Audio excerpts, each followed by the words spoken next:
Pangatlo, wait with hope. Tuloy natin ang talata sa Lamentations 3:24-26. Ang Panginoon ay aking bahagi, sabi ng aking kaluluwa, kaya't ako'y aasa sa Kanya. Ang Panginoon ay mabuti sa kanila na naghihintay sa Kanya, sa kaluluwa na humahanap sa Kanya. Mabuti nga na ang tao ay tahimik na maghintay para sa pagliligtas ng Panginoon. Kaibigan, kapag narinig mo ang salitang maghintay, ano agad ang naiisip mo? Maring iniisip mo, uupo lang ako at aasa o magbabakasakali na may mangyayaring mabuti. Akala natin, ang paghihintay ay pagtanggap na talunan ka na talaga. Hindi ganon ang biblical waiting.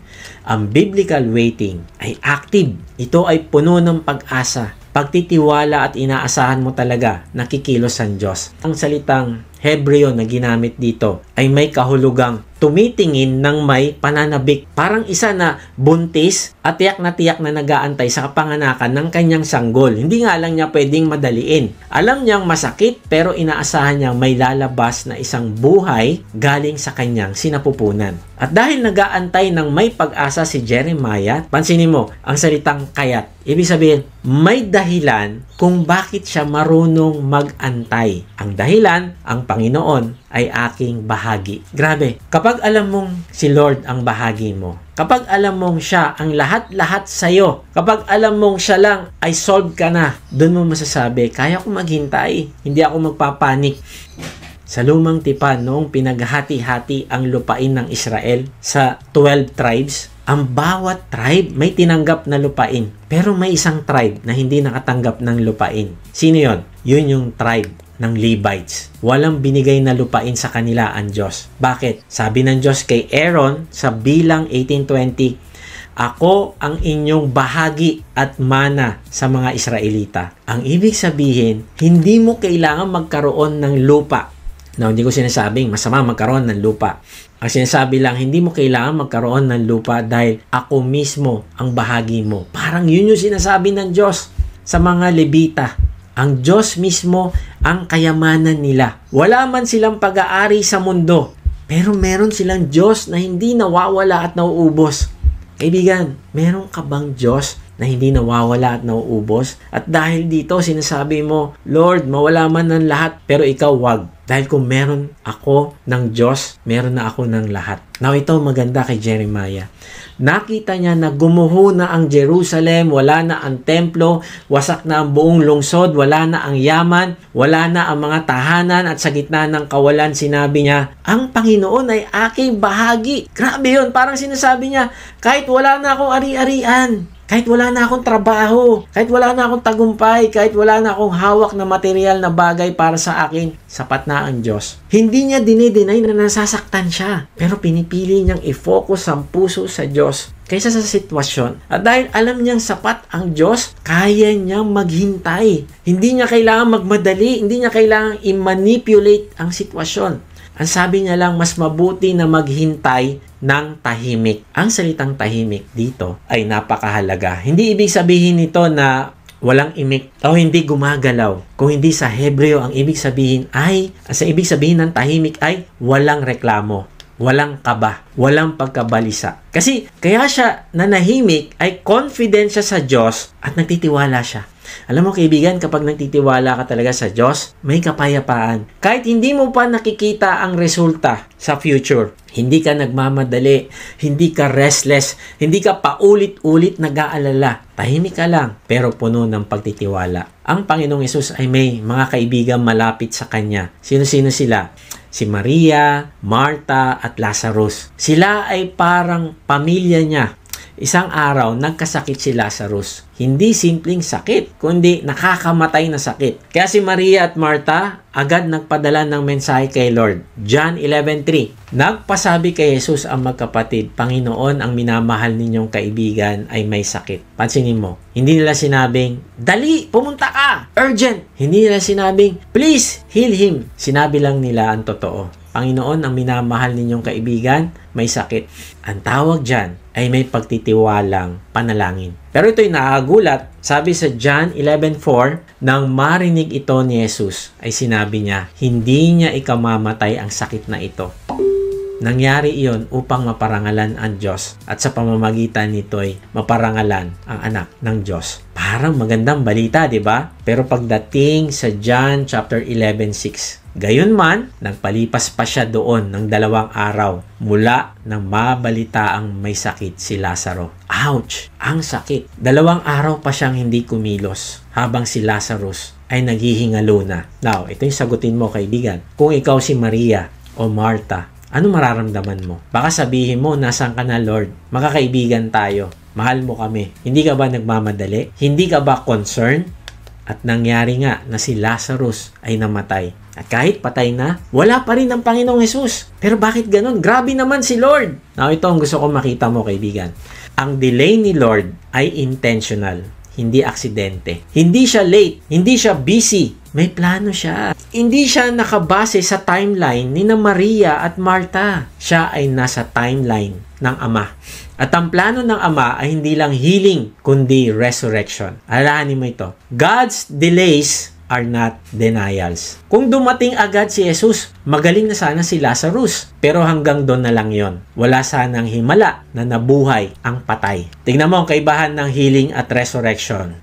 Healing says, I can stop death from happening. Resurrection says, I can reverse death after it's happened. Healing prevents pain. Resurrection transforms pain into glory. Kapatid, minsan gusto natin ng madali ang repair. Gusto natin ng madali ang solusyon. Kasama na ako doon. Pero alam mo, gusto ng Diyos ng miracle na may impact. Kaya tandaan mo ito, hindi lang niya gusto ayusin ang sitwasyon mo, kundi gusto niyang baguhin ang puso mo. Kapag parang late si Lord, hindi siya talaga late. Tina-timing niya lang ang kwento ng buhay mo para sa mas malaking impact, para sa ikaluluwalhati niya. Minsan gusto mo ng healing, pero gusto niya resurrection. Gusto mo ng sagot agad, pero gusto niya ng mas malalim na pananampalataya mo. Gusto mo ng solusyon, pero gusto niya ng transformation. Kaya nga, God is never in a hurry, but He is always on time. Kaibigan, may hinahantay ka bang ngayon kay Lord? May mga panalangin matagal nang walang sagot? Tahimik ka bang naghihintay o balisa at nagrereklamo? Kapatid, tandaan mo, ang tahimik na naghihintay ay hindi nawawalan ng pag-asa. Nagtitiwala lang sa tamang oras ng Diyos. Sabi ni Andrew Murray, in time of trouble, say first, He brought me here. It is by His will I am in this place. In that, I will rest. Next, He will keep me here in His love and give me grace in this trial to behave as His child. Then say, He will make the trial a blessing, teaching me lessons He intends me to learn and working in me the grace He means to bestow. And last, say in His good time, He can bring me out again. How and when, He knows. Therefore, say, I am here by God's appointment in His keeping, under His training for His time. Grabe! Para bang pinakita ni Andrew Murray ang 4 na antas ng pananampalataya sa paghihintay. By God's appointment, ang ibig sabihin, kikilalanin mo na inalaw ng Diyos na mangyari yan. Siya ang nagdala sa akin dito. Alam niya ang nangyayari.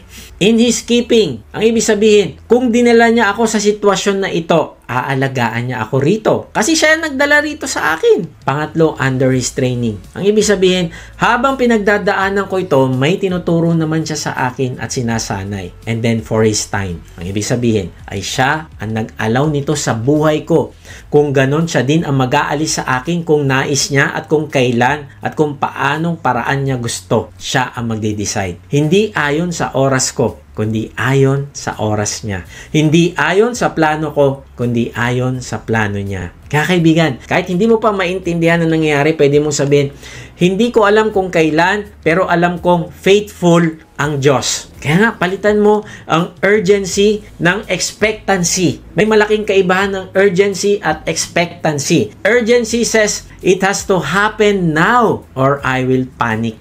Kaibigan, ganyan ka ba? Pero yung expectancy says, it will happen in God's perfect time and I can rest.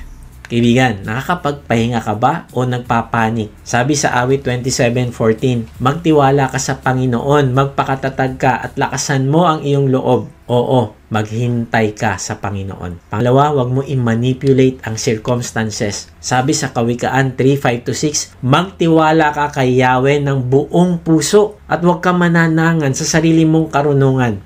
Alalahanin mo siya sa lahat ng iyong mga lakad at itutuwid niya ang iyong mga landas. Kapag matagal nang walang nangyayari, natural sa tao ang sabihin, siguro gusto ni Lord na ako na lang gumawa ng paraan. Tama ba? Minsan ako, inisip ko yan, tagal na nung panalangin ko, hindi pa rin dumarating. Nako, ako nagagawa ng paraan. Pero alam mo, kadalasan, dyan tayo nadadapa. Bakit? Kasi ang manipulation ay galing sa takot. Ay, hindi ito will ni Lord, gagawin ko na to.